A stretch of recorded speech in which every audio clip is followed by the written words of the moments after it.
दोस्तों, मेरा नाम गुरचरण सिंह ਬੱਬਰ है। मैं 3 डेली मॉर्निंग अखबारां ਦਾ ਐਡੀਟਰ ਇਨ ਚੀਫ ਹਾਂ। ਇਸ ਕਰਕੇ ਮੇਰੇ ਕੋਲ ਕਿਸਾਨ ਅੰਦੋਲਨ ਦੇ ਬਾਰੇ ਟੌਪ ਸੀਕ੍ਰੇਟ ਬੜੀ ਇਨਫੋਰਮੇਸ਼ਨ ਹੈ, ਮੈਂ ਜਿਹੜੀ ਤੁਹਾਡੇ ਨਾਲ ਸਾਂਝੀ ਕਰਨ ਲੱਗਾ। ਮੈਂ ਤੁਹਾਨੂੰ ਦੱਸਣਾ ਚਾਹੁੰਦਾ ਕਿ ਸਰਕਾਰ ਕਿਸੇ ਵੀ ਕੀਮਤ ਤੇ ਕਿਸਾਨਾਂ ਦੇ ਇਹ 3 ਕਾਨੂੰਨ ਜਿਹੜੇ ਨੇ ਉਹ ਵਾਪਸ ਨਹੀਂ ਲਏਗੀ। ਇੱਕ ਸਰਕਾਰ ਨੇ ਅੰਦਰ ਹੀ ਅੰਦਰ ਇੱਕ ਫੈਸਲਾ ਕਰ ਲਿਆ ਕਿ ਇਹ ਕਾਨੂੰਨ ਵਾਪਸ ਨਹੀਂ ਹੋਣਗੇ ਔਰ ਸਰਕਾਰ ਸਿੰਧੂ ਬਾਰਡਰ ਤੇ ਜਿਹੜਾ ਧਰਨਾ ਕਿਸਾਨਾਂ ਦਾ, ਇਸ ਧਰਨੇ ਤੋਂ ਬਹੁਤ ਘਬਰਾ ਗਈ ਹੈ। ਇਸ ਕਰਕੇ ਸਰਕਾਰ ਜਿਹੜੀ ਹੈ बहुत जल्द एक बहुत वड्डी कार्रवाई सिंधु बार्डर ते करन वाली है। सरकार ने तैयारी कर ली है। इस कार्रवाई दे विच सरकारी जो सूचना ने मेरे कोल सैटेलाइट के द्वारा काम हो रहा है, ड्रोन के द्वारा काम हो रहा है। इस धरने दे विच सिंधु बार्डर दे विच बहुत वड्डी गिनती दे विच प्राइवेट एजेंसियां काम कर रही ने सरकार दा। उत्थे इस गल का पता लगाया जा रहा है कि कितने बच्चे ने, कितनियां औरतां ने, कितने बुजुर्ग ने और कितने नौजवान ने और कितने लीडर ने। ये सूचना इकट्ठियां करके उसते एक ऑपरेशन करने की तैयारी की जा रही है। सरकार बहुत जल्द किसी दिन अद्धी रात नूं, ठंडी रात नूं लाइटां बुझा के अंधेरे दे विच वड्डियां टार्चां दे सहारे नाल बहुत वड्डी गिनती दे विच पैरामिलिटरी फोर्स दे मदद नाल हो सकता है। इस दे विच सरकार जिहड़ी है वो BSF CRP दी वड्डी मदद लवे। इस दे नाल नाल सरकार बहुत वड्डी गिनती दे विच गिरफ्तारियां करके बंदियां नूं इत्थों चुक के लै जाणगे ते दूसरी तरफ पंजाब ते हरियाणा दे विच अचानक कर्फ्यू लगा देंगे। इससे भी इस तरह दियां भी खबरां मेरे कोल आ रही ने ताकि हरियाणा ते पंजाब दे विच किसी भी तरह का रिएक्शन ना होवे। ये कार्रवाई जिहड़ी है बहुत वड्डे पद्धर ते होण जा रही है क्योंकि सरकार ने किसी भी कीमत के उत्ते चुकना नहीं। RSS और BJP का एक फैसला है कि अगर असी किसानां दी इस मंग नूं मन लिया ते 3 कानून असी वापस लै ले ते मोदी दी वो जिहड़ी दहशत है, मोदी दी जिहड़ी परसनैलिटी है वो खत्म हो जाएगी। फिर साडे वास्ते अगे बड़ियां मुसीबतां खड़ियां हो जाणगियां कि मोदी चुकदा है। हुण तक एक मोदी ने अपना इंप्रैशन बना रखा सी कि मोदी ना चुकदा है ना डरदा है। मोदी अपनी गल तो पीछे नहीं हटता। इस करके मोदी ने और मोदी सरकार ने यह पक्का फैसला कर लिया है कि असी किसी भी कीमत पे किसानां दे 3 कानून वापस नहीं लेने। सूत्र जिहड़े टॉप सीक्रेट खबरां दे रहे ने उन्हां दा कहना है कि संघ परिवार ने मोदी दी पूरी मदद करन दी ठान लई है। BJP दा ब्लॉक लेवल दा लीडर भी मोदी दी मदद करेगा। सरकार पूरी ताकत इस्तेमाल करेगी ਔਰ ਇਸ ਐਜੀਟੇਸ਼ਨ ਨੂੰ ਕੁਚਲਣ ਦੀ ਪੂਰੀ ਕੋਸ਼ਿਸ਼ ਨਹੀਂ ਕੀਤੀ ਜਾਏਗੀ, ਕੁਚਲ ਦਿੱਤਾ ਜਾਏਗਾ।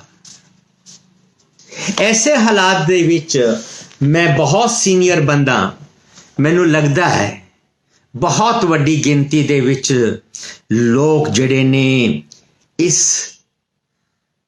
ਸਰਕਾਰੀ ਕਾਰਵਾਈ ਦੇ ਵਿੱਚ ਮਾਰੇ ਜਾ ਸਕਦੇ ਨੇ, ਬੜੀ ਵੱਡੀ ਗਿਣਤੀ ਵਿੱਚ ਜ਼ਖਮੀ ਵੀ ਹੋ ਸਕਦੇ ਨੇ, ਬਹੁਤ ਵੱਡੀ ਤਾਦਾਦ ਦੇ ਵਿੱਚ, ਕਿਉਂਕਿ ਸਰਕਾਰ ਨੇ ਨਹੀਂ ਮੰਨਣਾ। ਸਰਕਾਰ ਨੇ ਪੂਰਾ ਆਪਣਾ ਮੀਡੀਆ ਮੁੱਠੀ 'ਚ ਕਰ ਲਿਆ। ਮੀਡੀਆ ਸਰਕਾਰ ਦਾ ਪੱਖ ਲਏਗਾ, ਸਰਕਾਰ ਨੂੰ ਜਸਟੀਫਾਈ ਕਰੇਗਾ, ਸਰਕਾਰ ਦਾ ਜਿਹੜਾ ਕਾਰਵਾਈ ਹੈ ਉਸ ਨੂੰ ਠੀਕ ਠਹਿਰਾਏਗਾ। और सारी सरकारी मशीनरी,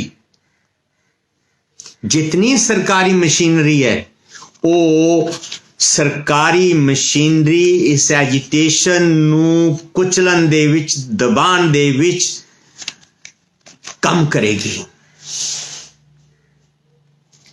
ਤੇ ਮੇਰੀ ਕਿਸਾਨ ਨੇਤਾਵਾਂ ਨੂੰ, ਲੀਡਰਾਂ ਨੂੰ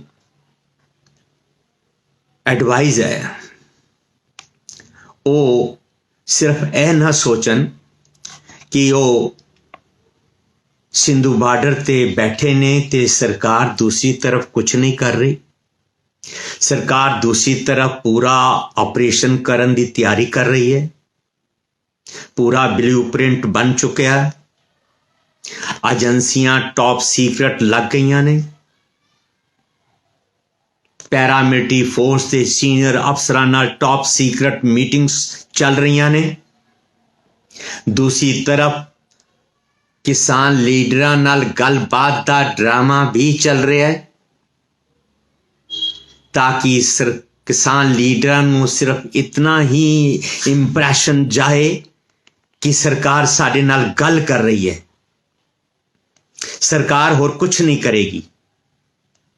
ਪਰ ਨਹੀਂ, ਸਰਕਾਰ ਇੱਕ ਤਰਫ ਤੁਹਾਨੂੰ ਗੱਲਾਂ ਬਾਤਾਂ 'ਚ ਲਗਾਏਗੀ, ਦੂਸਰੀ ਤਰਫ ਸਰਕਾਰ ਇੱਕ ਅਚਾਨਕ ਅੱਧੀ ਰਾਤ ਨੂੰ ਇੱਕ ਬਹੁਤ ਵੱਡੇ ਲੈਵਲ ਦਾ ਇੱਕ ਬਹੁਤ ਵੱਡਾ ਆਪਰੇਸ਼ਨ ਕਰੇਗੀ ਔਰ ਜਿਤਨੀਆਂ ਟਰੈਕਟਰ ਟਰਾਲੀਆਂ, ਜਿਤਨਾ ਕਿਸਾਨਾਂ ਦੇ ਟਰੱਕ, ਗੱਡੀਆਂ, ਕਾਰਾਂ ਸਭ ਇੱਥੇ ਹੀ ਸਰਕਾਰ ਨੇ ਰੋਕ ਲੈਣੀਆਂ। ਬੰਦਿਆਂ ਨੂੰ, ਨੌਜਵਾਨਾਂ ਨੂੰ ਚੁੱਕ ਕੇ ਲੈ ਜਾਣਾ ਤੇ ਦੂਰ ਦਰਾਜ ਲੈ ਕੇ ਜੇਲ੍ਹਾਂ ਵਿੱਚ ਔਰ ਟੈਂਪਰੇਰੀ ਜੇਲ੍ਹਾਂ ਬਣਾ ਕੇ ਉੱਥੇ ਰੱਖਣਾ। ਸਰਕਾਰ ਕਿਸੇ ਵੀ ਕੀਮਤ ਤੇ 3 ਕਾਲੇ ਕਾਨੂੰਨ ਵਾਪਸ ਨਹੀਂ ਲਏਗੀ। ਜੇ ਕਿਸੇ ਦੇ ਮਨ ਵਿੱਚ ਇਸ ਗੱਲ ਦਾ ਭੁਲੇਖਾ ਹੈ ਤੇ ਉਹ ਕੱਢ ਦੇਣ। ਇਹ ਮੰਨ ਲਓ ਕਿ ਸਰਕਾਰ ਬਹੁਤ ਜਲਦ ਇੱਕ ਬਹੁਤ ਵੱਡੀ ਕਾਰਵਾਈ ਕਰਨ ਵਾਲੀ ਹੈ। मेरा मकसद सिर्फ और सिर्फ इतना है कि मैं किसान लीडरां ਨੂੰ अलर्ट कर देवां कि तुसी होशियार रहो कि यह कार्रवाई होगी, होवेगी। यह कार्रवाई हो सकता है टिगरी बॉर्डर ते भी होवे एट ए टाइम।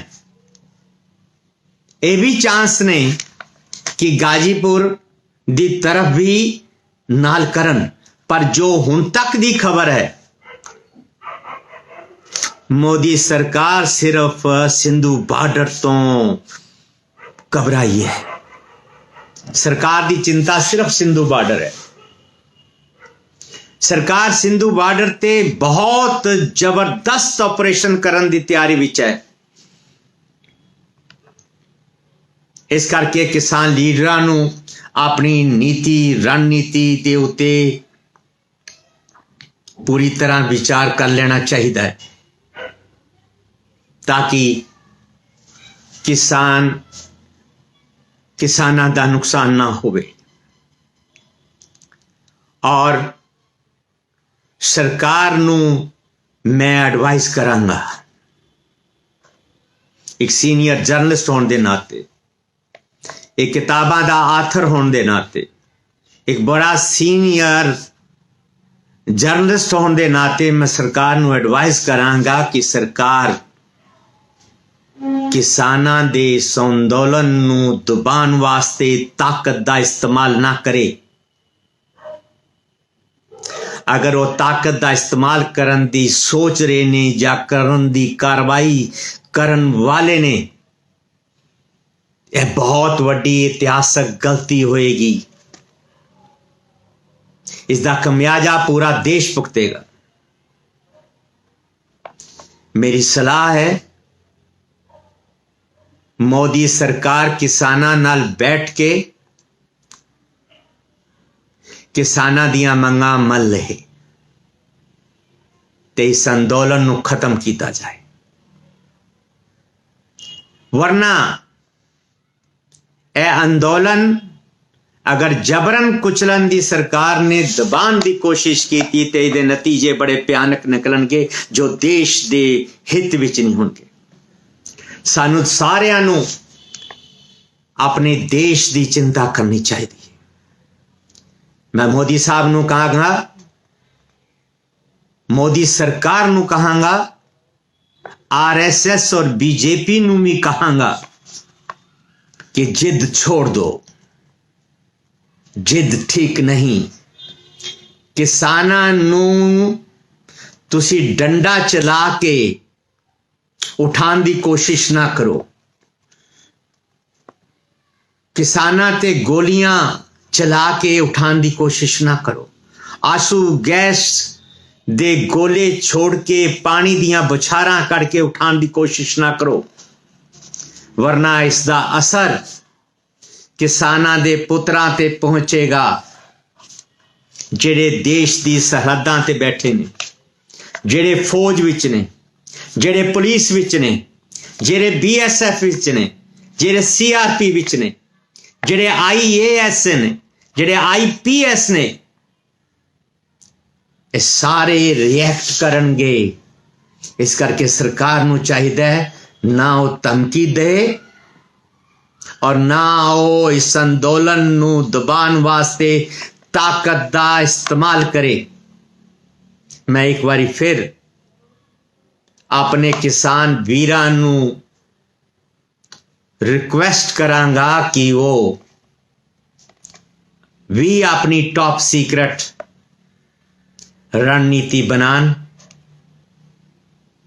कि किस तरह मोदी सरकार नाल निबड़ना है, किस तरीके नाल गलबात करनी है, किस तरीके नाल अपने किले नूं मजबूत रखना है। मैं इतने शब्द कह के मैं तुहाडे तो क्षमा दा जाचक हां। वाहिगुरू जी का खालसा, वाहिगुरू जी की फतेह।